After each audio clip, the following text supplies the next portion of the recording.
नमस्कार दोस्तों, आपका स्वागत है अपनी YouTube चैनल PFP में। आज हम रिलायंस इंडस्ट्रीज़ के बारे में चर्चा करने वाले हैं। स्टॉक में हमें 1% की गिरावट नज़र आती है, तो आगे आने वाले समय में हम क्या एक्सपेक्ट कर सकते हैं, क्या कोई बड़ा धमाका हो सकता है, एज ए रिटेलर हमें क्या करना चाहिए, इसके बारे में आज हम चर्चा करने वाले हैं। सबसे पहले कंपनी के फाइनेंशियल ट्रेंड पे नजर डाल देते हैं। आप देख पाएंगे फाइनेंशियल ट्रेंड हेल्दी नजर आता है। कोविड की वजह से गिरावट देखने को मिली, लेकिन एक स्ट्रॉन्ग बाउंस बैक हुआ और 2022 में ऑल टाइम हाई रेवेन्यू और प्रॉफिट दिखाई पड़ता है, जो कि क्लियरली अच्छी बात है। शेयर होल्डिंग पैटर्न के बारे में बात करें, टोटल प्रमोटर होल्डिंग है 50.62%, जिसमें से कुछ भी प्लेज नहीं है। Mutual fund 5.5%, other DII 9%, FII 24%, retail and other category 11%। Overall share holding pattern भी काफी अच्छा नजर आता है। प्रमोटर के पास 50% से ज्यादा की इक्विटी भी है और इंस्टीट्यूशंस का भी इंटरेस्ट काफी अच्छा नजर आता है। रीसेंट ट्रेंड के बारे में बात करें तो FIS का स्टेक आपको धीरे धीरे रिड्यूस होता हुआ नजर आया है, जबकि यहां पर अदर DIS और म्यूचुअल फंड अपना स्टेक बढ़ाते जा रहे हैं। ओवरऑल कोई बड़ा डिफरेंस नहीं है, लेकिन थोड़ा सा आपको यहां पर ट्रेंड चेंज होता हुआ नजर आता है। वैल्यूएशन के बारे में बात करें, PE रेशियो 29 है, जबकि सेक्टर का 13 है। प्राइस टू बुक रेशियो 2 है, जबकि सेक्टर का 1.5 चल रहा है। तो यहाँ पर एक्चुअली हम सेक्टर के साथ कंपेयर ही नहीं कर सकते हैं, क्योंकि रिलायंस इंडस्ट्री कोई एक ही सेक्टर में काम कर रही है ऐसी तो कंपनी नहीं है। काफ़ी अलग अलग सेक्टर्स में काम करती है। डिजिटल हो गया, टेलीकॉम हो गया, रिटेल हो गया, O2C बिजनेस हो गया। तो ओवरऑल यहाँ पर कॉन्ग्लोमरेट में वैसे भी ज़्यादा हाई वैल्यूएशन नहीं रहता है, बहुत ओवर वैल्यूड है, ऐसा रिलायंस के केस में नज़र नहीं आता है।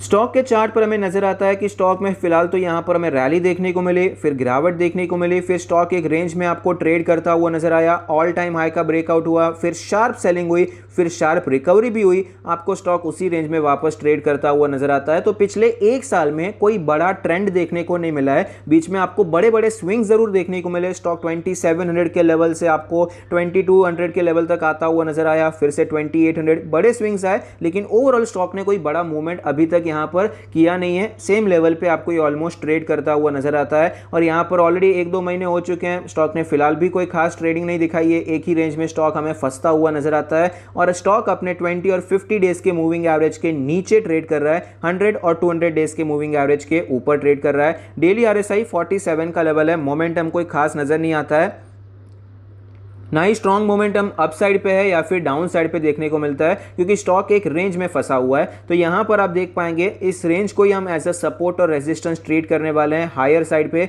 2680 के आसपास रेजिस्टेंस है और लोअर साइड पे 2530 के आसपास हमारा सपोर्ट हो जाता है। वीकली चार्ट पर चलते हैं, क्या वीकली चार्ट पर भी सेम सिचुएशन है? तो यहां पर भी आपको सेम सिचुएशन नजर आती है, क्योंकि कुछ हफ्ते से यहां पर आपको ये ट्रेड करता हुआ नजर आया है। मंथली चार्ट पे चलते हैं। मंथली चार्ट पे अगर हम देखने की कोशिश करेंगे तो रेजिस्टेंस आपको ऊपर शिफ्ट होता हुआ नजर आएगा। जो लेवल है अप्रोक्सीमेटली 2760, अप्रोक्सीमेटली 2800 का जोन आप कंसीडर कर सकते हैं। सपोर्ट के बारे में बात करें, 2500 का लेवल सपोर्ट की तरह काम करेगा। ब्रेकआउट हुआ, फिर यहां पर 2500 पे मंथली बेसिस पे इसने सस्टेन किया और अभी फिलहाल यहीं पर ट्रेड कर रहा है। तो अगर ये मंथली बेसिस पे इसके नीचे चला जाता है तो ये काफी ज्यादा वीक होता हुआ नजर आ सकता है। फिलहाल यहां पर एक ट्रेंड लाइन भी चलती हुई नजर आती है, जो कि मैं आपको यहां पर दिखाना चाहूंगा।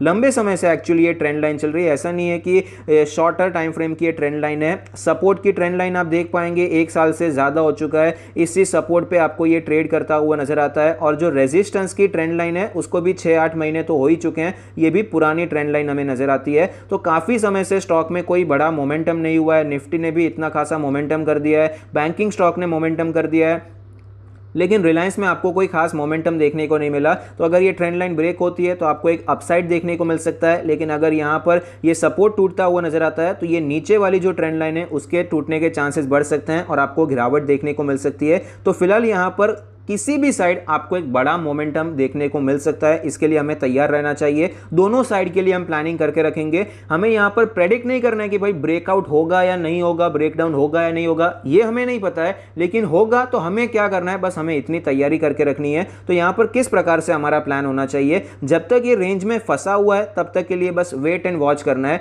अगर आपको यहां पर 2620 का लेवल, ये जो लेवल है, ये टूटता हुआ नजर आता है तो यहां पर हम बुलिश हो सकते हैं, थोड़ी क्वांटिटी में खरीदारी करने के बारे में सोच सकते हैं। और जैसे ही आपको ये लेवल 2680 का लेवल टूटता हुआ नजर आता है, हम एडिशनल क्वांटिटी खरीद सकते हैं और स्टॉक को खरीद के डिलीवरी में लेके जा सकते हैं।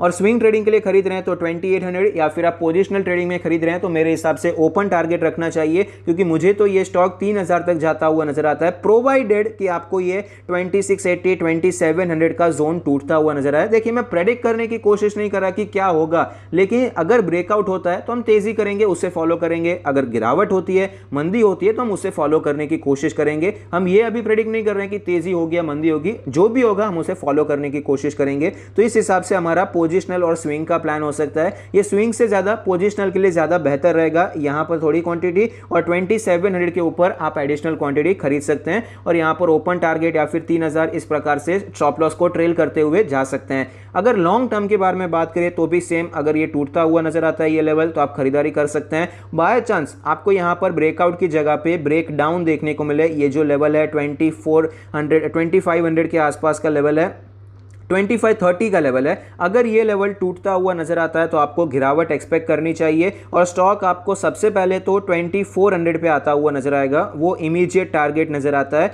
तो यहां पर अगर आप कॉल सेल करना जानते हैं, एफएनओ में काम करना जानते हैं, तो आप ये मंदी खेल सकते हैं। अब देखिए 2400 का लेवल इंपॉर्टेंट तो है, लेकिन इसकी इंपॉर्टेंस थोड़ी थोड़ी कम होती जा रही है। पहले यहां से बाउंस बैक आया, स्ट्रॉन्ग बाउंस बैक आया, उसके बाद देखिए गिरावट हुई, सेम 2400 का ही लेवल, लेकिन आपको एक बड़ा कॉन्सोलिडेशन हुआ, फिर ये ऊपर भी गया, लेकिन फिर से नीचे आना पड़ा, फिर आपको ये ऊपर जाता हुआ नजर आया। तो यहां पर 2400 के सपोर्ट में जितनी मजबूती थी वो यहां पर आपको कम होती हुई नजर आई है, वो सपोर्ट वीक हो चुका है। और अगर तीसरी बार भी 2400 पे आता है तो ये सपोर्ट थोड़ा और वीक होता हुआ नजर आएगा। तो इस हिसाब से आपको थोड़ी और गिरावट देखने को मिल सकती है। तो यहां पर हमें प्लान ये करना है, 2400 पे अगर आपको ये स्टॉक मिल जाता है तो आप लॉन्ग टर्म के लिए थोड़ी क्वांटिटी खरीदने के बारे में सोच सकते हैं। अगर ये नीचे जाता है तो ऑफकोर्स आप बाय ऑन डिप्स यहां पर करने के बारे में सोच सकते हैं। तो अभी के लिए नजर बनाकर रखनी है ऊपर के साइड पे 2680 और नीचे के साइड पे आपको नजर बनाकर रखनी है 2530। जिस भी साइड आपको ये लेवल टूटते हुए नजर आते हैं, एक बड़ा मोमेंटम यहां पर देखने को मिल सकता है। अच्छे खासे चांसेस हैं कि इसके बाद आपको ये स्टॉक 10-15% भी मूव करता हुआ नजर आ सकता है। स्पेशली मेरे हिसाब से 10-15% का मूव होना होगा तो अप साइड के चांसेस थोड़े से ज्यादा नजर आते हैं, क्योंकि यहां पर इमीडिएट 2400 का लेवल सपोर्ट की तरह आएगा। तो इसके ऊपर कैसा ये बिहेव करता है फिर देखना पड़ेगा। लेकिन अगर ये ब्रेकआउट हो जाता है तो ये कंटिन्यूएशन में आपको 10-15% ऊपर जाता हुआ नजर आ सकता है, क्योंकि एक अच्छे खासे ट्रायंगल का ब्रेकआउट हुआ है। तो यहां पर बीच में कोई मेजर हर्डल्स आपको यहां पर नजर नहीं आएंगे, क्योंकि ट्रेंड तो अभी बुलिश ही चल रहा है। तो ये मेजर हर्डल्स यहां पर नजर नहीं आने वाले हैं। आई होप आपको ये वीडियो पसंद आता है, कुछ सीखने को मिलता है। Thank you, stay happy, happy investing.